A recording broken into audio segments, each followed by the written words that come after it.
జనసేన పార్టీకి వారి యోగంలో వచ్చిన రిప్రజెంటేషన్స్, అలాగే జనవాణి కార్యక్రమంలో వచ్చిన వినతులు కానీ, ఆన్లైన్లో వచ్చిన సూచనలు కానీ, అందరికీ రెండు పార్టీలకు వచ్చిన సూచనలని క్రోడీకరించి ఈ మేనిఫెస్టో తయారు చేయడం జరిగింది.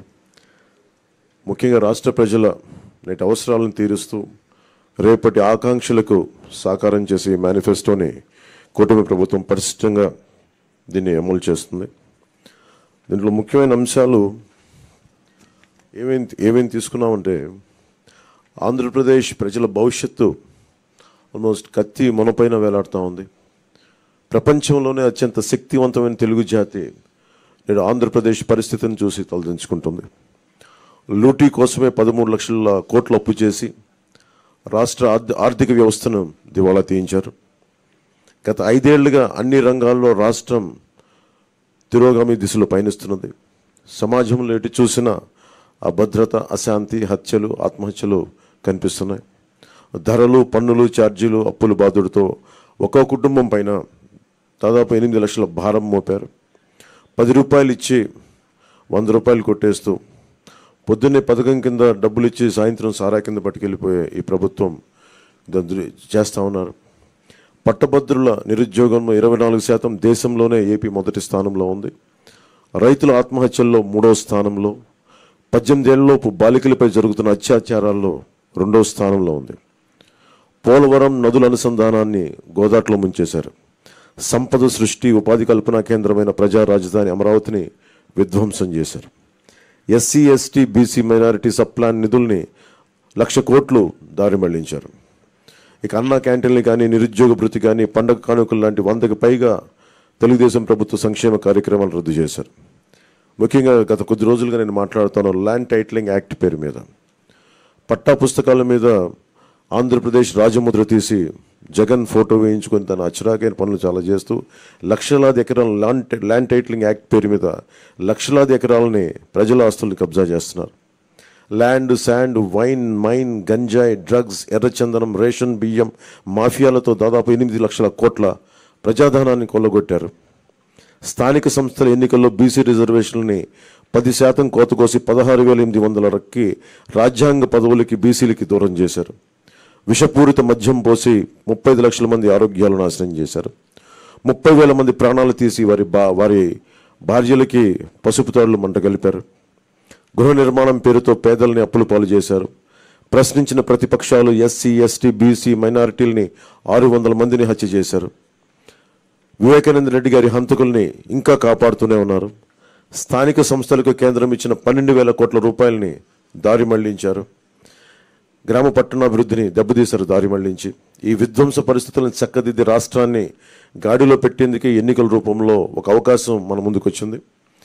ఈ విధ్వంస పాలన సాగనంపి స్వర్ణాంధ్రను నిర్మించుకోవడానికే మా కూటమి అభ్యర్థులకి ఘన విజయం చేకూర్చాల్సిన అవసరం ప్రతి ఓటరు పైన ఉన్నదని విజ్ఞప్తి చేస్తున్నాం. తెలుగుదేశం పార్టీ చేసిన సూపర్ 6, అలాగే జనసేన ప్రతిపాదించిన షణ్ముఖ వ్యూహం, ఈ మూడిటితో కలిపి ముందుగా మేము 12తో ప్రారంభించి ఈరోజు సంపూర్ణంగా అన్ని ఎస్సీ, ఎస్టీ, అన్ని రకాల వర్గాలకి, ముస్లిం మైనారిటీలకి, క్రిస్టియన్లకి, అన్ని సంఘాల వాళ్ళకి, అన్ని రంగాల వాళ్ళకి చాలా సమగ్రంగా ఏర్పడిన కూటమి ఇది మన ఈ మేనిఫెస్టో. ఇది ముఖ్యంగా దీంట్లో నేను మీ దృష్టికి తీసుకొచ్చేది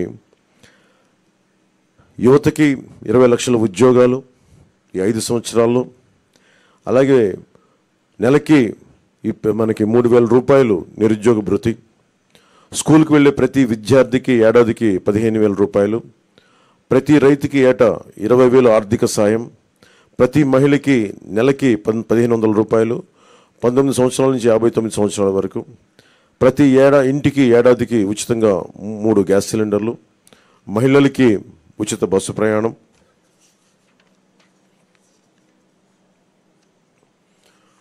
మత్స్యకారులకు సంబంధించి సముద్ర వేట విరామ సమయంలో మత్స్యకారులకు 20,000 రూపాయల ఆర్థిక సాయం, జీవో2 2017ని రద్దు చేస్తాం. బోట్ల మరమ్మతులకు కానీ, ఆధునిక కమ్యూనికేషన్లకు కానీ ఆర్థిక సాయం అందిస్తాం.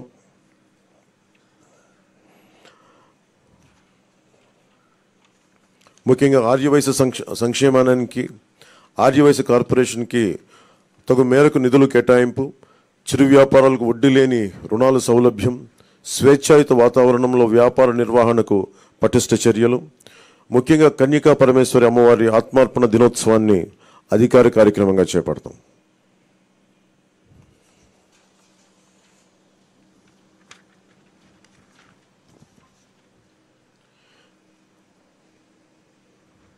ఆక్వా రంగానికి సంబంధించి అవసరం ఉన్న జిల్లాల్లో 5,000 టన్నులు నిల్వ సామర్థ్యం కలిగిన కోల్డ్ స్టోరేజ్లు, అన్ని జోన్లో ఉన్న వారికి విద్యుత్ యూనిట్కి గతంలో లాగే ₹50 సరఫరా చేస్తాం.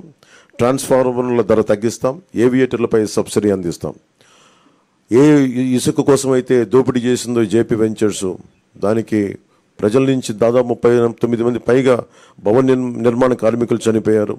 మేమందరం వారికి అండగా ఉన్నందుకు ఈ రోజున వారికి సామాన్యులకి ఇసుక అందుబాటులో ఉండే విధంగా సమగ్రమైన ఇసుక విధానం, అలాగే ముఖ్యంగా విద్యార్థులకు సంబంధించి ఎయిడెడ్ కాలేజీలు, ప్రైవేట్ పీజీ విద్యార్థులకి ఫీజు రీయింబర్స్మెంట్ పునరుద్ధరిస్తాం.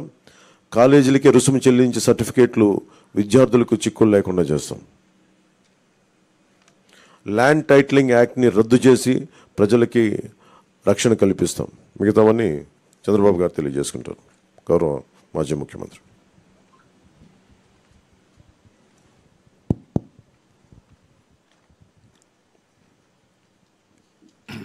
గౌరవనీయులు కొద్దిగా వాళ్ళు గౌరవనీయులు పవన్ కళ్యాణ్ గారు, గౌరవనీయులు సిద్ధార్థరాజ్ సింగ్ గారు, పత్రికా విలేకరులకు అందరికీ నమస్కారాలు. ఇప్పుడే పవన్ కళ్యాణ్ గారు మీకు సూచనగా చెప్పడం జరిగింది. అయితే దీనిపైన చాలా తరో ఎక్సర్సైజ్ చేశాం. ఒక పక్కన తెలుగుదేశం పార్టీ, జనసేన ఇద్దరు కూడా కూర్చొని తరో ఎక్సర్సైజ్ చేసిన తర్వాత బీజేపీ సూచనలు కూడా కొంతవరకు తీసుకొని మేము ముందుకెళ్ళాం. ఎందుకంటే వాళ్ళు అక్కడ ఎన్డీఏ నేషనల్ స్థాయిలో మేనిఫెస్టో ఇచ్చారు, కానీ రాష్ట్ర స్థాయిలో ఎక్కడ కూడా మేనిఫెస్టోతో వాళ్ళు అసోసియేట్ కావడం లేదు. అయితే దీనికి పూర్తి సహకారం అందిస్తారనే ప్రగాఢ విశ్వాసం, అదే మరి నమ్మకం. అందుకే వారు కూడా వ్యక్తిగతంగా వచ్చి ఎండార్స్ చేయడానికి వారు ముందుకు వచ్చారు. కాబట్టి కేంద్ర సహకారం మెండుగా ఉంటుంది, పూర్తిగా ఉంటుంది. అదేవిధంగా ఈ యొక్క మేనిఫెస్టోను అమలు చేసే బాధ్యత జనసేన, తెలుగుదేశం 2 పార్టీలు తీసుకుంటాం. ఇక్కడికి వచ్చినప్పుడు పోయిన సంవత్సరమే మేము సూపర్ 6 తీసుకొచ్చాం. ఈ సూపర్ 6లో 6 మేము ప్రధానంగా పెట్టాం. అందులో కూడా మీరు చూస్తే యువత నిర్వీర్యం అయిపోయింది. నేను ఎన్నోసార్లు అన్ని పబ్లిక్ మీటింగ్ మేము ముగ్గురం కూడా అదే మాట్లాడుతూ వచ్చాం. 3 రాజకీయ పార్టీలు కలిసాం. మా కలయిక ప్రజలు గెలవాలి, రాష్ట్రం నిలదొక్కోవాలి, మళ్ళా ప్రజల జీవితాలకు వెలుగు రావాలి. దీని మీదనే 3 పార్టీలు కూడా ఒక మాటలో చెప్పాలంటే ఒక నేషనల్ పార్టీ, అధికారంలో ఉండే పార్టీ, ఇటీవల ప్రజల్లోకి ఎక్కువ తిరిగిన జనసేన, 40 సంవత్సరాలుగా ఉండే తెలుగుదేశం పార్టీ అందరం కూడా అడ్జస్ట్మెంట్ చేసుకుని ఈ రాష్ట్రాన్ని కాపాడుకోవాలి, మళ్ళీ తెలుగు జాతికి పూర్వ వైభవం రావాలనే ఏకైక ఆకాంక్షతో మేమందరం కలిసి ముందుకు వచ్చాం. అందుకనే సూపర్ 6 మీరు చూసినప్పుడు ఒక 6 పాయింట్లని యువతకు 20 లక్షల ఉద్యోగాలు, 3,000 రూపాయల నిరుద్యోగ భృతి. యువత నిర్వీర్యం అయిపోయింది. మళ్ళీ అలాంటి యువతకి కాన్ఫిడెన్స్ ఇవ్వాల్సిన అవసరం ఉంది ఉద్దేశంతో ఈ కార్యక్రమాన్ని తీసుకున్నాం. అదే మాదిరిగా భవిష్యత్ అంతా కూడా హ్యూమన్ రిసోర్స్ డెవలప్మెంట్ పైన ఆధారపడుతుంది. స్కూల్కి వెళ్ళే ప్రతి ఒక్క విద్యార్థికి 15,000 రూపాయలు తల్లికి వందనం కింద. ఇది కాకుండా ప్రతి ఒక్క మహిళకి 1,500 రూపాయలు నెలకి ఇవ్వడం. దీనివల్ల సంవత్సరానికి 18,000 వస్తుంది. 5 ఏళ్లలో 90,000 రూపాయలు ఈ ఒక్క కార్యక్రమం ద్వారా ప్రతి మహిళకు చేరే పరిస్థితి వస్తుంది. ప్రతి ఇంటికి ఏడాదికి 3 గ్యాస్ సిలిండర్లు. ధరలు పెరిగాయి. నిత్యావసర వస్తువుల ధరలు అయితే ఆకాశాన్నంటే పరిస్థితి వచ్చింది. పేదవాళ్ళు గ్యాస్ కూడా ఉపయోగించే పరిస్థితులు లేరు కాబట్టి దీన్ని ఇవ్వడం జరిగింది. ఉచిత ప్రయాణ సౌకర్యం, దీనివల్ల మొబిలిటీ మహిళల్లో ఎక్కువ ఉంటుంది. ఉద్యోగాలు చేయాలన్నా, వ్యాపారాలు చేయాలన్నా, బయట పోయి రావాలన్నా చాలా సులభంగా ఉంటుంది. అందుకే ఈ కార్యక్రమం తీసుకొచ్చాం. దీనికి తోడుగా షణ్ముగ వ్యూహం ఇది యాడ్ చేశాం. అందులో కూడా మీరు చూస్తే ఇంటింటికి రక్షిత మంచినీరు, కొళ్ళాయి ద్వారా నీళ్లు ఇవ్వడం. రెండోది రాష్ట్ర వ్యాప్తంగా స్కిల్ సెన్సస్, ఇది first of it's kind in the country. ఇంతవరకు కులగణన చేశాం. రిలీజియన్గా ఏ కమ్యూనిటీ ఎంతున్నారు, ఏ రిలీజియన్ ఎంతమంది ఉంటారో చేశాం. ఫస్ట్ టైం స్కిల్ గణన చేయడం, అంటే స్కిల్ ఎవరికి ఎలాంటి స్కిల్స్ ఉన్నాయి, ఎలాంటి స్కిల్స్ సమాజంలో మెరుగైన అవకాశాలు ఉంటాయి, ప్రపంచంలో ఎలాంటి డెవలప్మెంట్ జరుగుతాయి, ఎలాంటి స్కిల్స్ మన యువతకు కానీ అందరికి కానీ ఇవ్వగలిగితే ప్రొడక్టివిటీ పెరుగుతుంది అనే దానిపైన మెయిన్గా ఫోకస్ చేయడం కోసం దీన్ని పెట్టుకోవడం జరిగింది. ఇంకొక పక్క చిన్న మధ్య తరహా పరిశ్రమలకి, అంకుర సంస్థలకి ప్రాజెక్ట్ వ్యయంలో గరిష్టంగా 10 లక్షల రూపాయల సబ్సిడీ ఇవ్వడం. ఇది కాకుండా ఇంకొక పక్కన చూస్తే ఎన్డీఏ ప్రభుత్వం తెచ్చిన 10% ఈడబ్ల్యూఎస్ రిజర్వేషన్స్ అమలు చేస్తాం. అది economically middle class, all OCs ఎవరైతే ఉన్నారో వాళ్ళల్లో 10% ఈడబ్ల్యూఎస్ రిజర్వేషన్స్ పెట్టి, అందులో కూడా ఎకనామికలీ బ్యాక్వర్డ్కి రిజర్వ్ చేసి విద్యా ఉద్యోగాల్లో ప్రాధాన్యత ఇస్తాం. ప్రజాదాని అమరావతిని మళ్ళా కొనసాగించి ఉపాధి, ఉద్యోగ అవకాశాలన్నీ కల్పిస్తాం. ఇది కాకుండా ఇంకొక పక్కన మీరు చూస్తే యువత కోసం చాలా స్పష్టమైన ఒక మేనిఫెస్టో తీసుకొస్తున్నాం. దీంట్లో మీరు చూసినప్పుడు మెగా డిఎస్సి ఫస్ట్ సిగ్నేచర్ కింద పెడతాం. ప్రతి సంవత్సరం జాబ్ క్యాలెండర్ ఉంటుంది. ఉత్తరాంధ్ర, కోస్తా, రాయలసీమ ఉద్యోగ కల్పనకి ఏ అవకాశాలు ఉన్నాయో అన్నీ ఉపయోగించుకుంటాం. ఎంఎస్ఎంఈకి ఎక్కువ ప్రోత్సాహం ఇస్తాం. పరిశ్రమలకు అనుకూలంగా పాలసీలు తీసుకొస్తాం. మళ్ళీ పెద్ద ఎత్తున పెట్టుబడులు తీసుకొచ్చి రాష్ట్రానికి ఉపాధి అవకాశాలు కల్పించే బాధ్యత తీసుకుంటాం.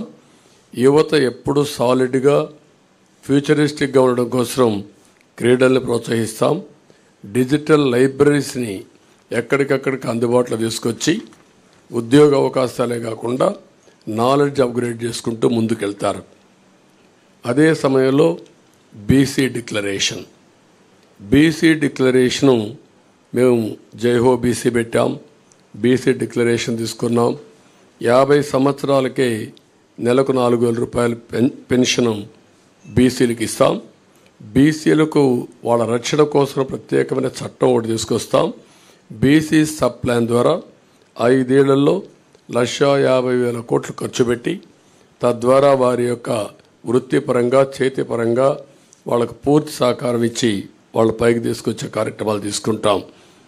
అదే మరిగా స్థానిక సంస్థల్లో నామినేటెడ్ పోస్టుల్లో 34% రిజర్వేషన్స్ వల్ల రెస్టోర్ చేయడం, నామినేషన్ల ప్రాధాన్యత ఇవ్వడం, చట్టసభల్లో 33% రిజర్వేషన్ రావడానికి కేంద్రానికి రికమెండ్ చేస్తాం. కేంద్రంతో సంప్రదిస్తాం. ఇది జరిగే వరకు వారికి అండగా ఉంటాం. తక్కువ జనాభాతో ఎక్కువ పోటీ చేయలేని వర్గాలకి నామినేటెడ్ పోస్టుల ద్వారా రాజ్యాధికారంలో భాగస్వాములు చేస్తాం. ఇది కాకుండా బీసీ వాళ్ళ కులాల దామాషా ప్రకారం 140 బీసీ కులాలు ఉన్నాయి. ఆ కులాల్లో కొంతమంది ఎక్కువ ఉన్నారు, కొంతమంది తక్కువ ఉన్నారు. అందరి యొక్క జనాభా దామాషా, వారి యొక్క ఎకనామిక్ కండిషన్ బట్టి వాళ్ళందరినీ కూడా ఎవాల్యుయేట్ చేస్తాం. దీని ప్రకారం కార్పొరేషన్లు పెట్టి అన్ని కార్పొరేషన్లకు నిధులిచ్చి తద్వారా వాళ్ళని ఆర్థికంగా పైకి తేవడం కోసం కృషి చేస్తాం. స్వయం ఉపాధికి ప్రతి సంవత్సరం ఒక 10,000 కోట్లు ఖర్చు పెడతాం బీసీల కోసం. ఇంకొక పక్క ఆదరణ కింద ఒక 5,000 కోట్లు ఖర్చు పెట్టి ఆధునిక పనిముట్లు అప్పజెప్పి వాళ్ళ యొక్క వృత్తిపరంగా చేసుకునే పనుల్లో ఆదాయాన్ని పెంచడం కోసం ముందుకు పోతాం. ఒక్కొక్క కులంలో వారసత్వంగా కొన్ని వృత్తులు వస్తూ ఉంటాయి. ఈరోజు యాదవులు ఉన్నారు. యాదవులు ఎప్పుడు కూడా పాడి పరిశ్రమ పైన ఎక్కువ ఆధారపడతారు. అందుకే ఈసారి పాడి పరిశ్రమకు కూడా ఇన్సూరెన్స్ పెట్టి అన్ని ఆవులు కానీ గేదెలు కానీ వీటికన్నిటికి ఇన్సూరెన్స్ పెట్టి ఎక్కువ రుణాలు ఇచ్చి ఆధునీకరణలో వాళ్ళని కూడా ఇన్వాల్వ్ చేసి వాళ్ళని డెవలప్ చేస్తాం. అదే మరి కురబ కులస్తులను చూస్తే గొర్రెల పెంపకంలో కూడా వాళ్ళు ఉంటారు. ఈరోజు అత్యాధునిక ప్రమాణాలతో మనం డెవలప్ చేసే అవకాశాలు ఉన్నాయి. అలాంటి పరిస్థితుల్లో వారికి ఇది వృత్తిపరంగా వారిని ఎంపవర్ చేస్తాం. చేనేత పరిశ్రమకి ఎవరైతే బాగా ఇబ్బందుల్లో ఉన్నారో అలాంటి వారందరికీ పవర్ లూమ్స్కు ఒక 500 యూనిట్లు, హ్యాండ్లూమ్కి 200 యూనిట్లు ఉచితంగా కరెంట్ ఇస్తాం. 24,000 రూపాయలు సంవత్సరానికి వాళ్ళకి ఇచ్చే బాధ్యత తీసుకుంటాం. ప్రతి కుటుంబానికి కూడా ఒక 24,000 రూపాయలు ఇచ్చి వాళ్ళని ఆదుకుంటాం. ఇవి కాకుండా ఈరోజు నాయీ బ్రాహ్మణులకి వాళ్ళ గౌరవ వేతనం, దేవాలయాల్లో పనిచేసే అందరికీ 25,000 రూపాయలు గౌరవ వేతనం ఇప్పిస్తాం. షాపులకు 200 యూనిట్లు కరెంటు ఉచితంగా ఇస్తాం. గీత కార్మికులకి మద్యం షాపుల్లో 10% రిజర్వేషన్లు పెడతాం. వడ్డరికి క్వారీల్లో 15% రిజర్వేషన్లు పెడతాం. రాయల్టీ, సీనరీ ఛార్జీల్లో మినహాయింపు ఇస్తాం. ఇది కాకుండా రజక, దోబిఘాట్ల నిర్మాణానికి ప్రోత్సాహాలు ఇస్తాం. అదే మరి దోబిఘాట్ల కోసం పవర్ కూడా 200 యూనిట్లు ఉచితంగా ఇచ్చి వాళ్ళని ఆదుకుంటాం. మత్స్యకారులు ఎవరైతే ఉన్నారో విరామ సమయంలో, వేటకు పోలేని సమయంలో 20,000 రూపాయల ఆర్థిక సహాయం చేసి 217 జీవోని రద్దు చేస్తాం. వారిని అన్ని విధాలు ఆదుకోవడానికి బోట్ల మరమ్మతులు కానీ, కొత్త బోట్లు కొనియడం కానీ ఇవన్నీ చేస్తాం. ఎక్కడికక్కడ ఏవైతే ఈ చిన్న చిన్న పోర్ట్స్ ఇవన్నీ ఉన్నాయో దానికి కూడా ప్రాధాన్యత ఇచ్చి వారిని ఆదుకోవడం కోసం ముందుకెళ్తాం. స్వర్ణకారుల అభివృద్ధి కోసం కొత్తగా ఒక కార్పొరేషన్ పెడతాం.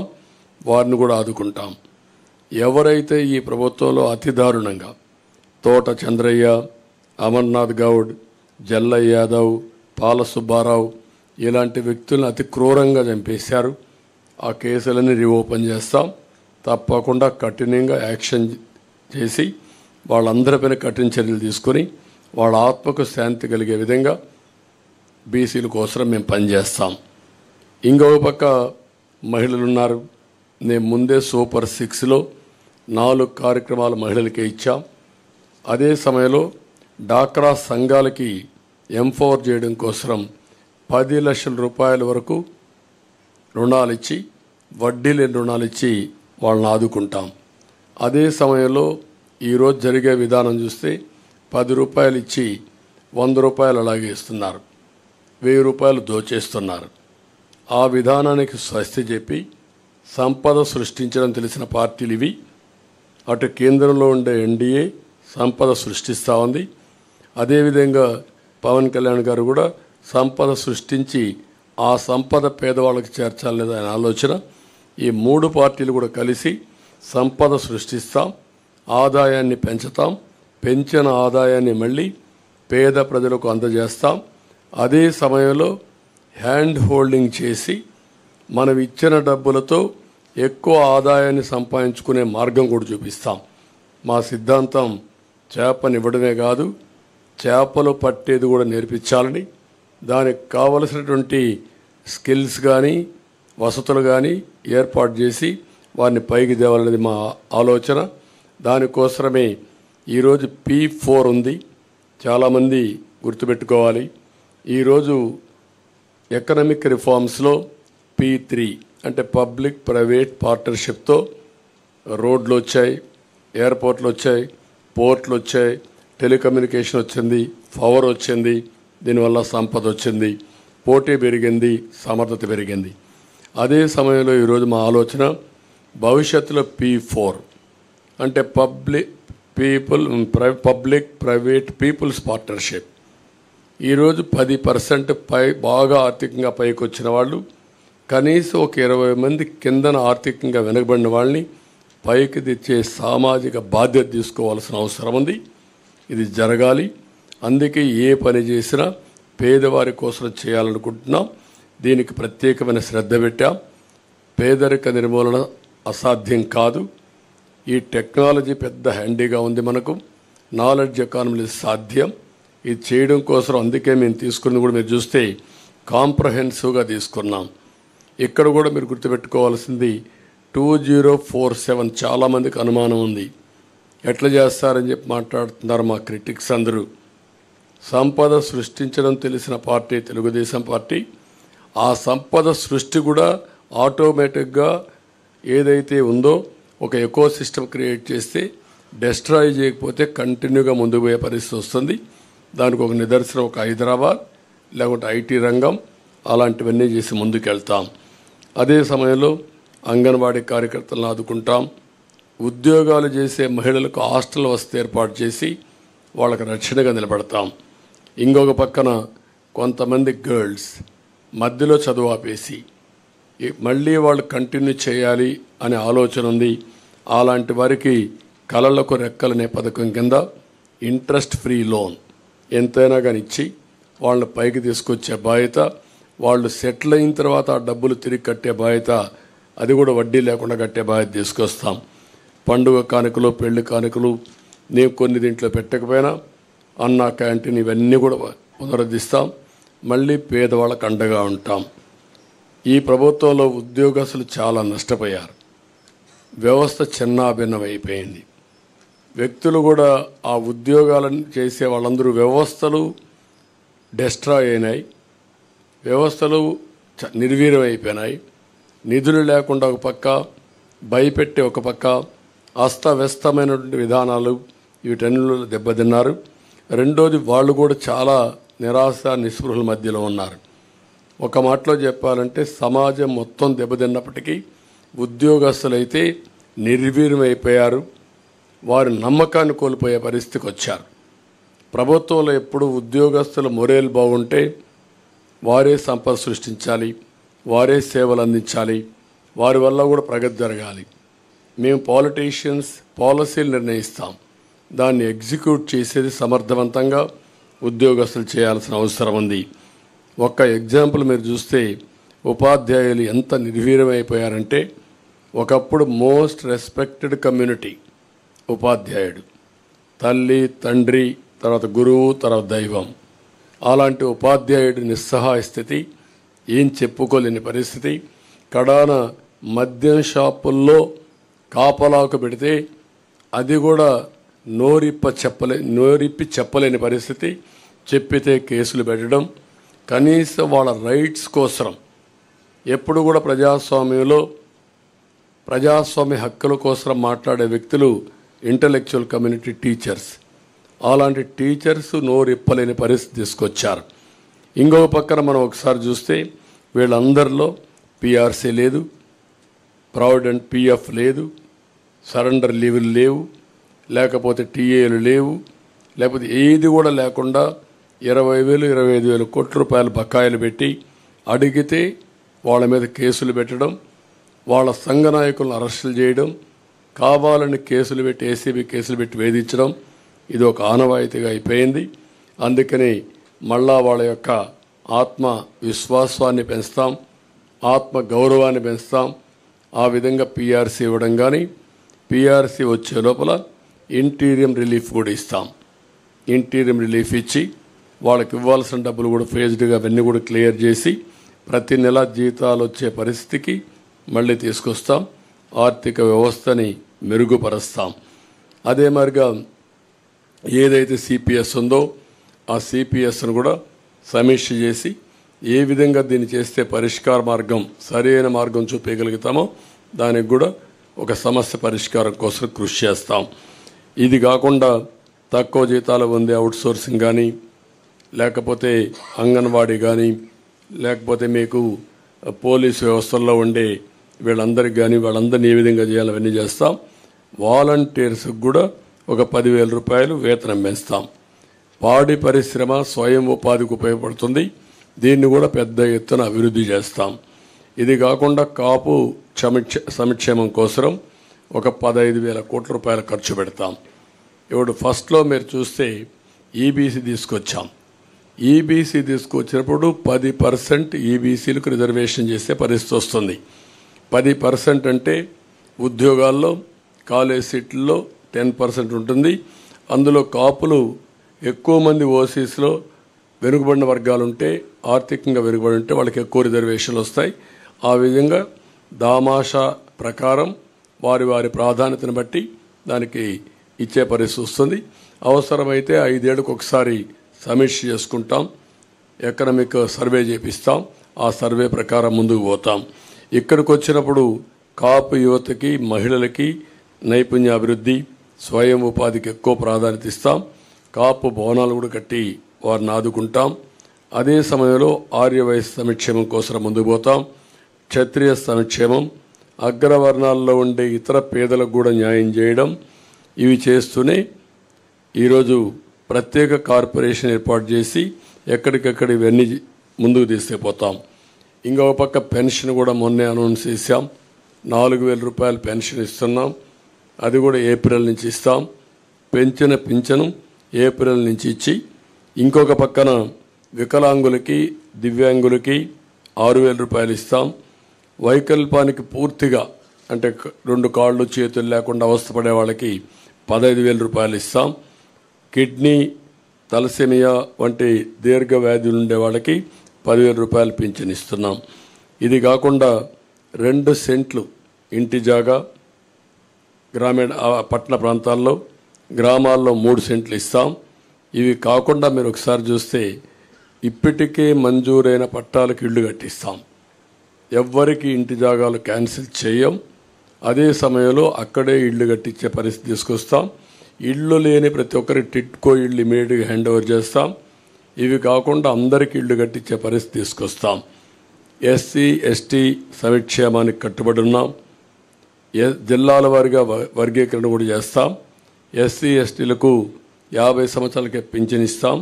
సప్లాన్ నిధులు వారి అభివృద్ధి కోసమే ఖర్చు పెడతాం.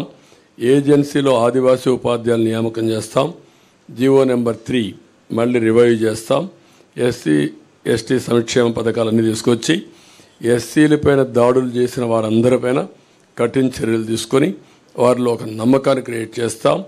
ఎస్సీ ఎస్టీ బ్యాక్లాగ్ పోస్టులు కూడా పూర్తి చేస్తాం.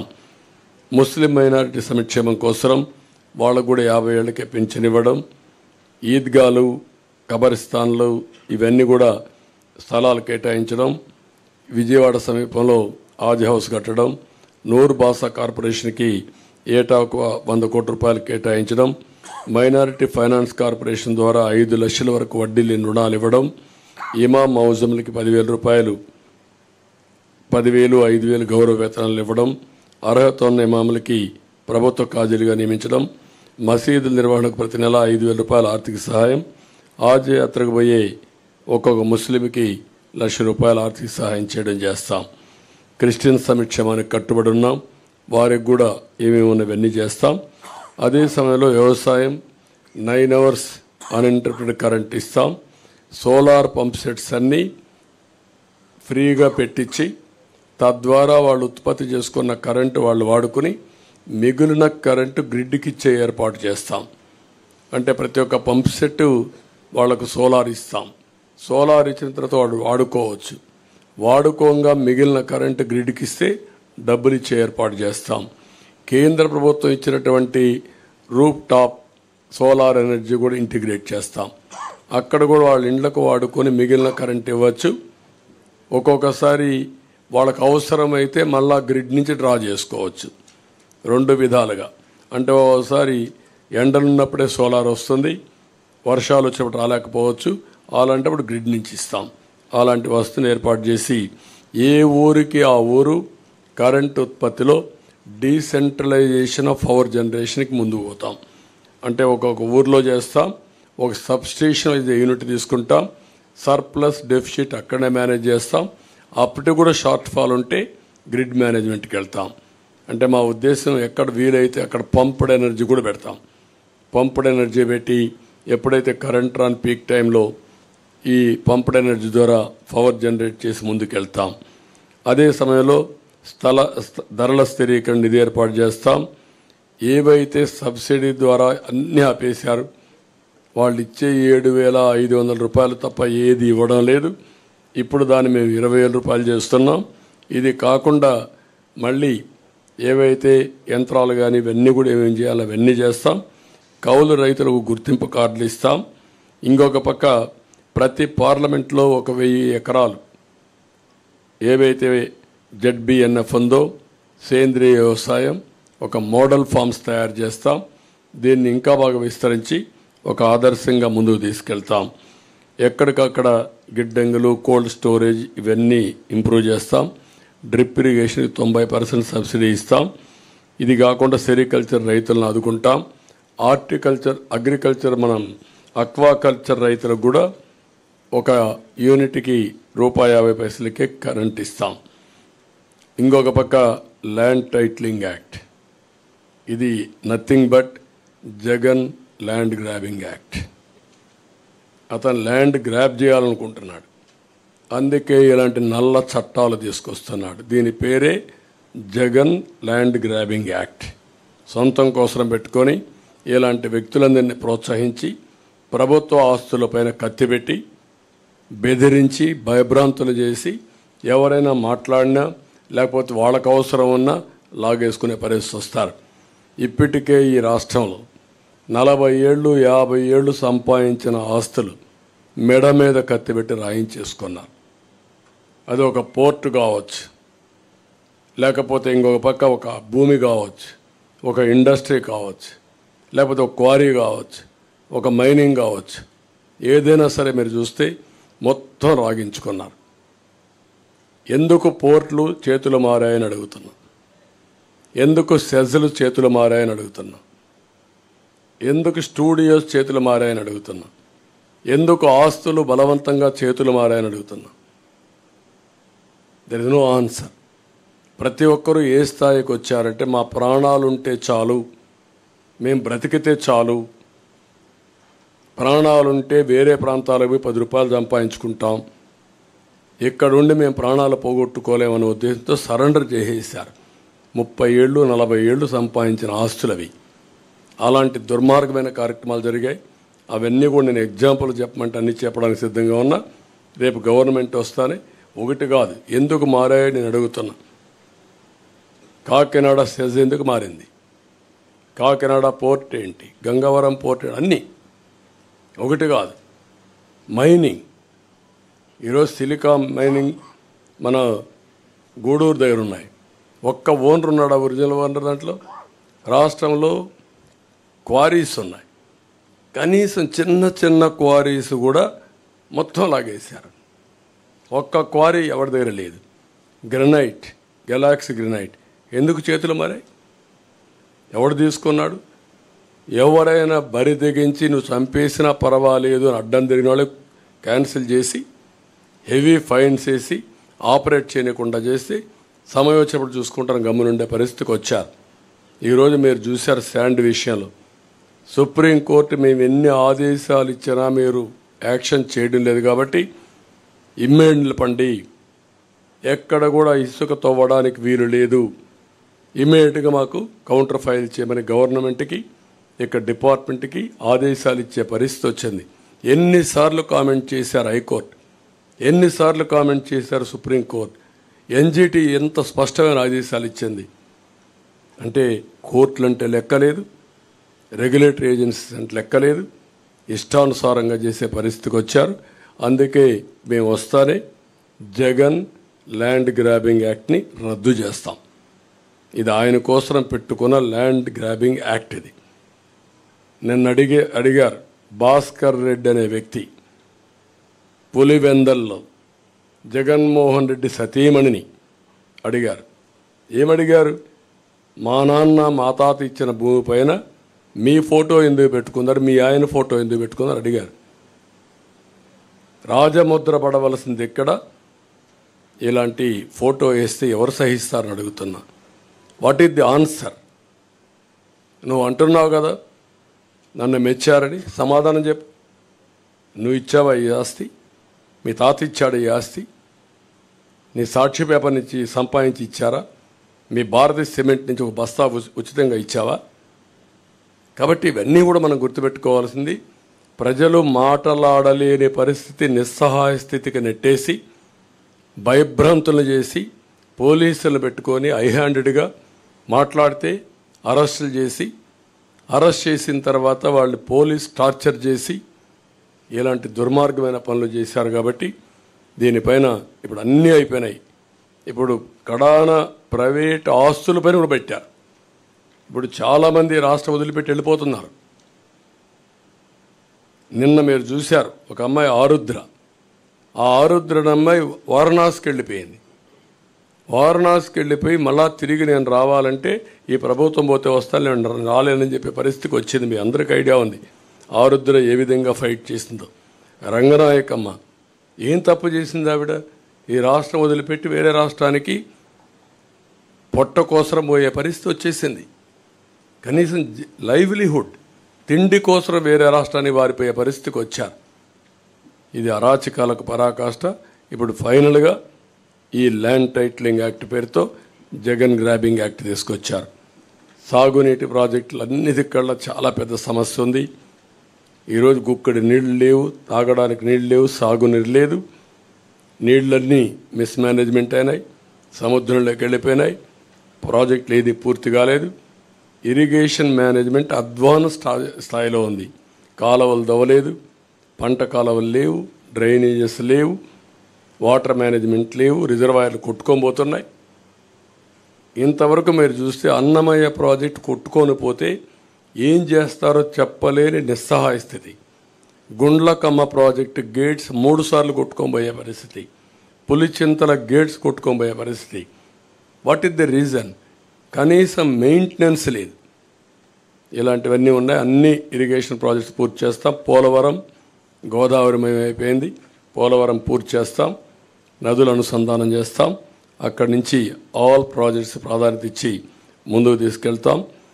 అదే మరి కార్మికులకు రవాణా రంగం, ఇందులో కూడా మీరు చూస్తే ఆల్ డ్రైవర్స్ వాళ్ళని ఓనర్ చేసే విధంగా 4 లక్షల రూపాయల వరకు సబ్సిడీ ఇచ్చి 5% వడ్డీతో వాళ్ళకు రుణాలు ఇప్పించే బాధ్యత తీసుకుంటాం. అదే మరిగా డ్రైవర్స్ అధికార సంస్థ పెట్టి వాళ్ళకు ప్రమాద బీమా, హెల్త్ ఇన్సూరెన్స్, విద్యా రుణాలు వంటివి సంక్షేమ కార్యక్రమాలు అమలు చేస్తాం. బ్యాడ్జి కలిగిన ప్రతి ఆటో డ్రైవర్కి, ట్యాక్సీ డ్రైవర్కి, ఈవీ లైసెన్స్ కలిగిన ప్రతి లారీ టిప్పర్ డ్రైవర్కి 15,000 రూపాయలు సంవత్సరానికి ఆర్థిక సహాయం చేస్తాం ఆల్ డ్రైవర్స్కి. జీవో నెంబర్ 21 ఇది ఫైన్లు భారం తగ్గించడం రద్దు చేసి మళ్ళీ ఫ్రెష్గా తీసుకొస్తాం. గ్రీన్ ట్యాక్స్ కూడా తగ్గిస్తాం.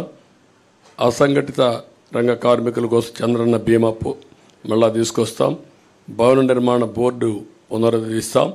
ముఠా కార్మికుల సంక్షేమానికి ప్రత్యేకమైన బోర్డు కూడా తీసుకొస్తాం. మళ్ళీ ఇన్సూరెన్స్ చంద్రన్న బీమా పథకాన్ని తీసుకొచ్చి సహజ మరణానికి 5 లక్షలు, యాక్సిడెంట్ జరిగిపోతే 10 లక్షల రూపాయలు ఆర్థిక సహాయం చేస్తాం. ఫస్ట్ టైం హెల్త్ ఇన్సూరెన్స్ తీసుకొస్తున్నాం. ప్రతి ఒక్క కుటుంబానికి 25 లక్షల రూపాయలు హెల్త్ ఇన్సూరెన్స్ చేస్తాం. 25 లక్షల రూపాయలు ఇన్సూరెన్స్ ఇప్పిస్తాం. ప్రతి ఒక్కరిది డిజిటల్ హెల్త్ కార్డ్స్ ఎస్టాబ్లిష్ చేస్తాం. ప్రతి ఒక్క మండలంలో జనరిక్ మెడికల్ షాప్ ఒకటి పెడతాం. అవి పెట్టినప్పుడు చాలా కాస్ట్ ఎఫెక్టివ్గా ఉంటుంది. అవి కూడా పెట్టి అందరికి అందుబాటులో పెడతాం. బీపీ, షుగర్ వంటి నాన్ కమ్యూనికబుల్ డిసీజెస్ ఉండే వాళ్ళందరికీ ఉచితంగా జనరిక్ మెడిసిన్స్ని సప్లై చేస్తాం. విద్యుత్ ఛార్జీలు నియంత్రణ చేస్తాం. మళ్ళా కట్టడి చేస్తాం. అవినీతి అరికడతాం. సమర్థత పెంచుతాం. ఇంకొక పక్క చెత్త పన్ను ఇలాంటివన్నీ కూడా రద్దు చేస్తాం. ఇంటి పన్నులు కూడా హేతుబద్ధత ఉండాలి. ఇవన్నీ కూడా ఎక్కడికక్కడ సమీక్ష చేస్తాం. పెట్రోల్, డీజిల్ కూడా ధరలు నియంత్రణ చేస్తాం. మద్యం ధరల్ని నియంత్రణ చేయడమే కాకుండా విషపూరిత బ్రాండ్లు ఏవైతే ఉన్నాయో అవన్నీ రద్దు చేసి సమగ్రమైన ఎంక్వైరీ చేసి తద్వారా వీళ్ళు చేసిన తప్పుడు పనులను ఎస్టాబ్లిష్ చేసి ఎవరైతే కల్పరేట్స్ ఉన్నారో వాళ్ళని పనిష్ చేసి మళ్ళీ ఈ రాష్ట్రంలో ఇలాంటి స్పూరియస్ లిక్కర్ లేకుండా చేసే బాధ్యత తీసుకుంటాం. అన్నా క్యాంటీన్లు ఏర్పాటు చేస్తాం. ఇంకొక పక్కన రేషన్ పంపిణీ విధానం కూడా సమీక్ష చేస్తాం. Fees reimbursement, aided colleges, private fees విద్యార్థులకు ఫీజు ఇప్పిస్తాం. కాలేజీలకే రుసుము చెల్లించి మళ్ళీ సర్టిఫికెట్ రాకుండా పోవడం, ఎగ్జామ్స్ రాకుండా పోవడం ఇలాంటి సమస్యలు లేకుండా చేస్తాం. ఉచిత ఇసుక విధానాన్ని తీసుకొస్తాం. దానికి సమగ్ర పాలసీ తీసుకొస్తాం. పగడ్బందీగా కన్స్ట్రక్షన్ యాక్టివిటీ జరిగే విధంగా కార్యక్రమం తీసుకొస్తాం. విద్య కేజీ టు పీజీ సిలబస్ అంతా కూడా రివ్యూ చేస్తాం. రాష్ట్రంలో అనేక స్కూళ్ళు 117 జీవో వల్ల మూతపడిపోయినాయి. అవన్నీ ఏం చేయాలో చేస్తాం. విదేశ విద్యని మళ్ళీ ప్రారంభిస్తాం, మళ్ళీ అందరికి వర్తిస్తాం. 100 రోజుల్లో గంజాయి, అదే మరిగా ఏదైతే డ్రగ్స్, ఈ 2 కంట్రోల్ చేస్తాం. ఐరన్ హ్యాండ్తో డీల్ చేస్తాం, ఉక్కు పదంతో అణిచివేస్తాం. ఎట్టే పరిస్థితుల్లో ఈ రాష్ట్రంలో డ్రగ్స్ ఉండడానికి వీల్లేదు, గంజాయి ఉండడానికి వీల్లేదు. 5 ఏళ్లలో ఒక్కసారి కూడా సమీక్ష చేయనటువంటి బాధ్యత లేని ముఖ్యమంత్రి.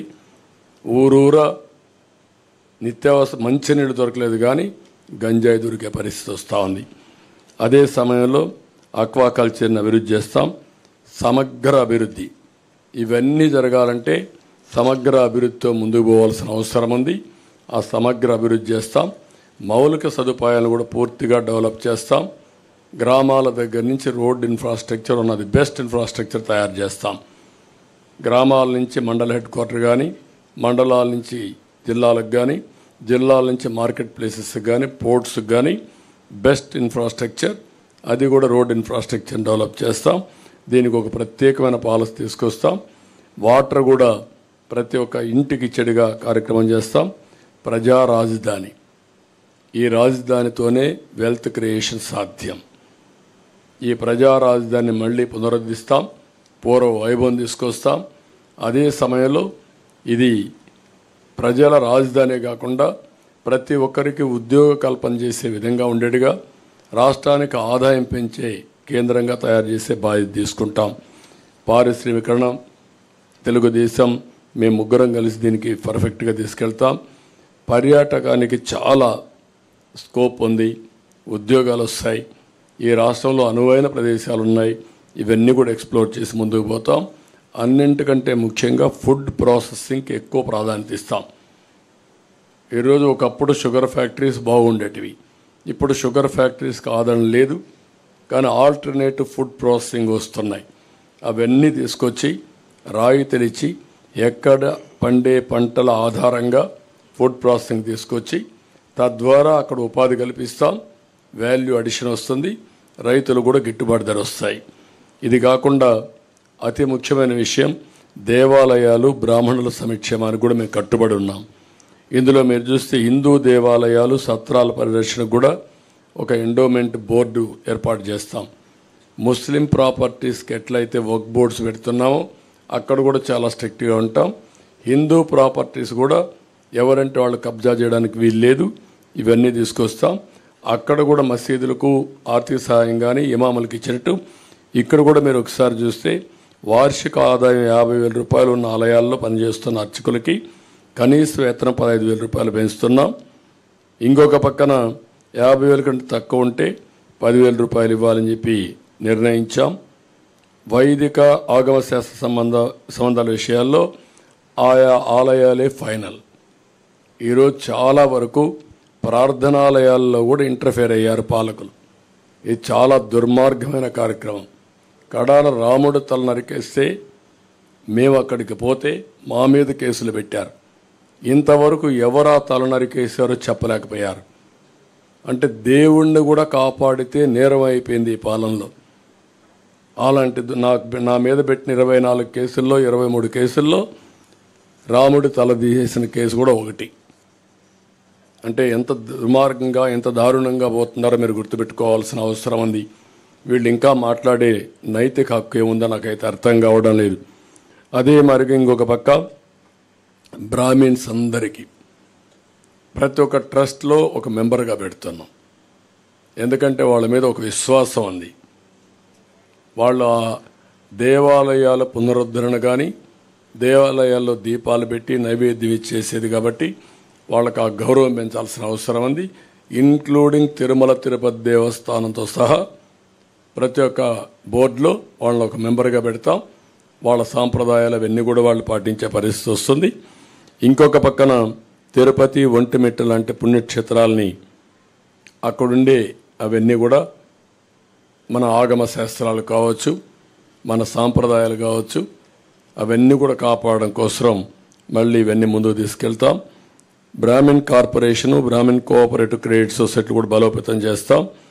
ఇంకొక పక్కన బ్రాహ్మిన్స్ అంతా అపరకర్మ చేసుకోవడానికి ప్రతి నియోజకవర్గంలో ఒక భవనం కావాలన్నారు, అవి కూడా కట్టిస్తాం.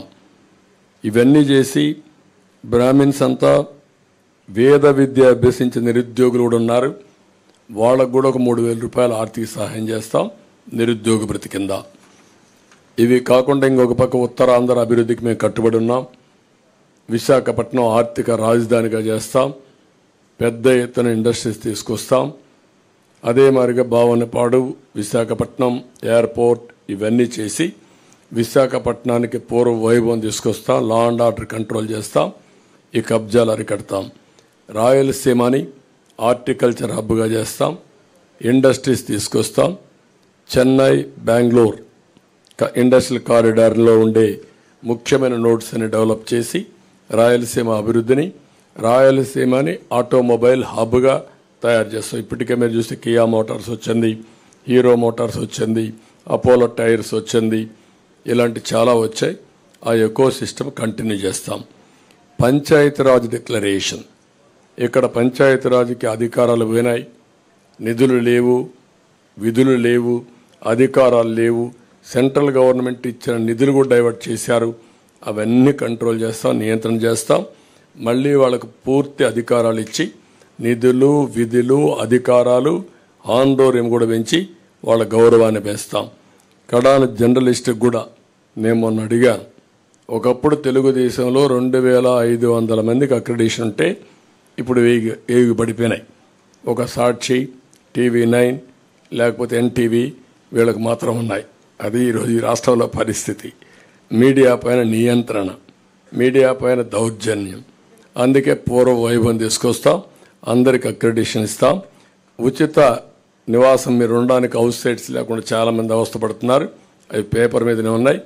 మీ విషయం కూడా మొట్టమొదటిసారి మా ఎలక్షన్ మేనిఫెస్టోలో పెడుతున్నాం కాబట్టి ఇది కూడా మీకు శుభవార్త. ఇది కాకుండా న్యాయవాదుల కోసం కూడా ప్రభుత్వ స్టైఫండ్ కింద 10,000 రూపాయలు ఇస్తాం. జూనియర్ న్యాయవాదులకు ప్రత్యేకమైన ట్రైనింగ్ ఇచ్చి వాళ్ళకు కూడా ఒక అకాడమీ ఏర్పాటు చేస్తాం. ఇది కూడా మీకు వాళ్ళకు కూడా ఒక ఫండ్ ఒకటి క్రియేట్ చేస్తాం. అగ్రిగోల్డ్ ఆస్తులు అమ్మి వారిని కూడా ఆదుకుంటాం. ఫైనల్గా గుడ్ గవర్నెన్స్, సమర్థవంతమైన పాలనతోనే ఇది సాధ్యం. ఈ గుడ్ గవర్నెన్స్లో ఒక భాగం లా అండ్ ఆర్డర్. ఎక్కడ లా అండ్ ఆర్డర్ పటిష్టంగా ఉంటే అక్కడ పీస్ ఉంటుంది, ఎక్కడ పీస్ ఉంటే అక్కడ ప్రాస్పరిటీ ఉంటుంది. దానికి కూడా మేము కట్టుబడి ఉన్నాం. గట్టిగా నిర్ణయాలు చేసి లా అండ్ ఆర్డర్ మెయింటైన్ చేసి పటిష్టమైన యంత్రాంగాన్ని తయారు చేసి మళ్ళీ అనుకున్న ఇవన్నీ సాధిస్తా అని చెప్పి తెలియజేసుకుంటూ ఇప్పుడు ప్రజలందరినీ కోరుతున్నా, మేము చేయాల్సిన అన్ని ప్రయత్నాలు చేసి మీ ముందుకు వస్తున్నాం. ఇప్పటికే మీరు పూర్తి ఆదరణ చూపిస్తున్నారు. 3 పార్టీల అభ్యర్థుల్ని 25 పార్లమెంట్లు, 175 అసెంబ్లీ, 3 పార్టీ అభ్యర్థులు ఎక్కడుంటే అక్కడ ఓట్లేసి అందరినీ గెలిపించే బాధ్యత తీసుకోమని ఆశీర్వదించమని ప్రజలందరినీ కోరుతున్నాం.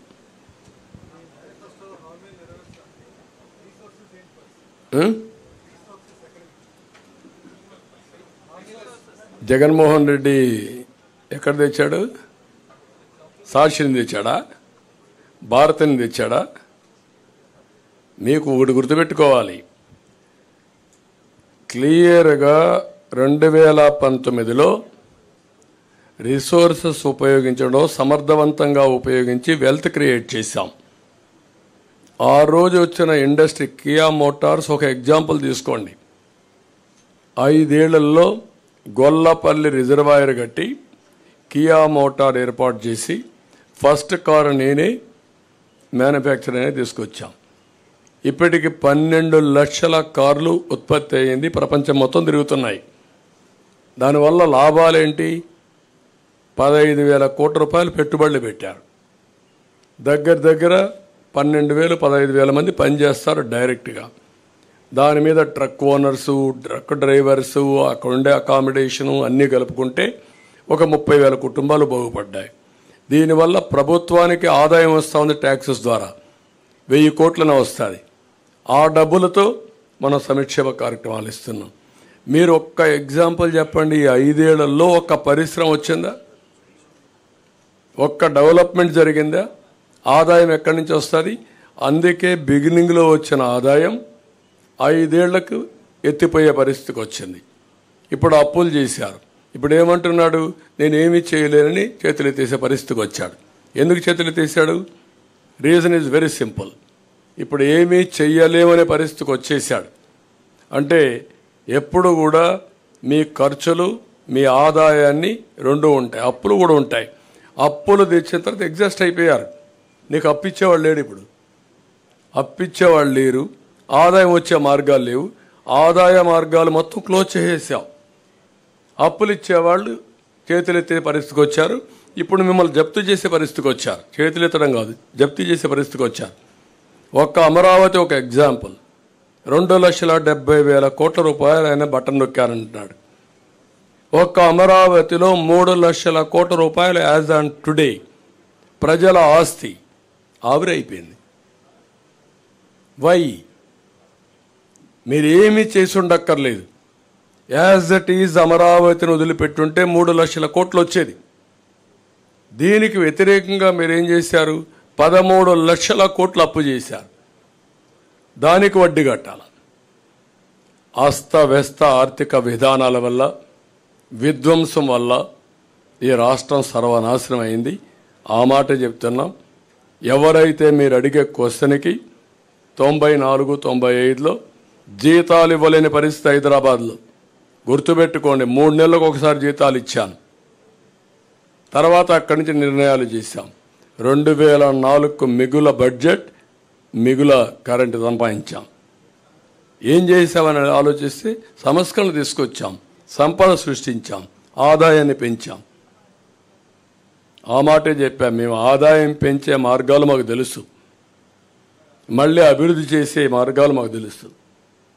అది చేయకుండా ఒట్టి మాటలతో, అది కాకుండా మాకు ఒక బ్రాండ్ ఉంది, కమిట్మెంట్ ఉంది 3 పార్టీలకి.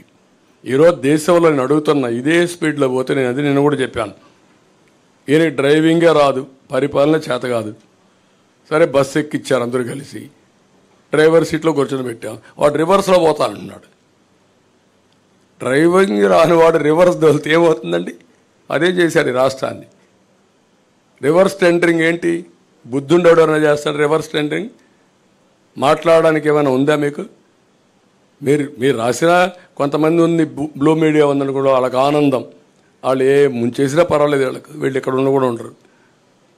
అలాంటి కమిట్మెంట్ లేని రాజకీయాలతో ఈ రాష్ట్రం నాశనం అయింది. ఈరోజు నేను ఒక ఎగ్జాంపుల్ చెప్పాను మీకు, సింపుల్ అండి, మీరంతా ఇంటలెక్చువల్స్. బైఫర్కేషన్ సమయంలో మనకు తెలంగాణకు పర్ క్యాపిటల్ ఇన్కమ్ వ్యత్యాసం 35,000. నేను 5 ఏళ్ళలో కష్టపడి 27,000కి తగ్గించాను. అక్కడ జనాభా తక్కువ, ఆదాయం ఎక్కువ. ఇక్కడ జనాభా ఎక్కువ, ఆదాయం తక్కువ. పర్ క్యాపిటల్ పెంచాలంటే చాలా ఎఫర్ట్స్ ఉంటాయి. ఇప్పుడు ఎంత అయింది? అది 27,000 45,000 అయింది. Can you imagine? నీకు ఆదాయం ఎట్టొస్తుంది? ఇక ఆదాయమే లేకపోతే నీకు ప్రభుత్వానికి ఆదాయం ఎక్కడి నుంచి వస్తుంది? ఎవడు ఖర్చు పెడతాడు? కొనుగోలు శక్తి ఎక్కడికి వచ్చింది? This is where I'm saying. Okay అమ్మా, మీరు బయలుదేరండి. ఒక్క నిమిషం కన్క్లూడ్ చేద్దాం. మాకిద్దరికి కూడా ప్రోగ్రాంలు ఉన్నాయి. ఆయన ఇప్పుడు పోలవరం వెళ్ళాలి, ఆయన తొందరగా, నేను కూడా పిఠాపురం వెళ్ళాలి, ఇది దెందులూరు వెళ్ళాలి, తెనాలి రావాలి. బ్రీఫ్గా అడిగండి ఒక క్వశ్చన్, ఏదైనా చెప్తాను. తప్పులేదు, ఎందుకంటే వాళ్ళు ఒక సిద్ధాంతపరంగా నేషనల్ లెవెల్లో ఎన్డీఏ ఉంటుంది, ఎన్డీఏ మేనిఫెస్టో ఇచ్చారు. ఏ రాష్ట్రంలో కూడా వాళ్ళు మేనిఫెస్టోలు ఇన్వాల్వ్ కావడం లేదు, సంఘీభావాన్ని తెలియజేస్తారు. ఆ మాట వారు కూడా చెప్తా వినండి. Sir, BJP has given any assurance if they come into power they will support Andhra Pradesh under their leadership? Will they give a special status implementation? I think my support here from the BJP on the release of TDP and Jan Sena is in itself a message that this alliance is going to deliver for the people, aspiration of the people of Andhra Pradesh and the national aspiration at the national level. So, double engine Sarkar will work here once the results are out on the 4th June, and you will see how we work together. How many Lok Sabha seats you are expecting from Andhra Pradesh? Sir, we have already said there is a 400 par, 400 plus. Andhra will contribute the maximum percentage which comes from any other states. What are the BJP assurances to Andhra Pradesh, specifically on this occasion of manifesto? My sitting here is in itself a support, sir. It is a Janasena and TDP manifesto. I am asking about you. Sir, this is my manifesto is a national. Don't get confused. I'm a national party. We released a national manifesto. There was no other party, regional party with us. We released it. It's a TDP and Jansena alliance and BJP alliance is there, but they have released their manifesto. And BJP is sitting in support. What more do you want?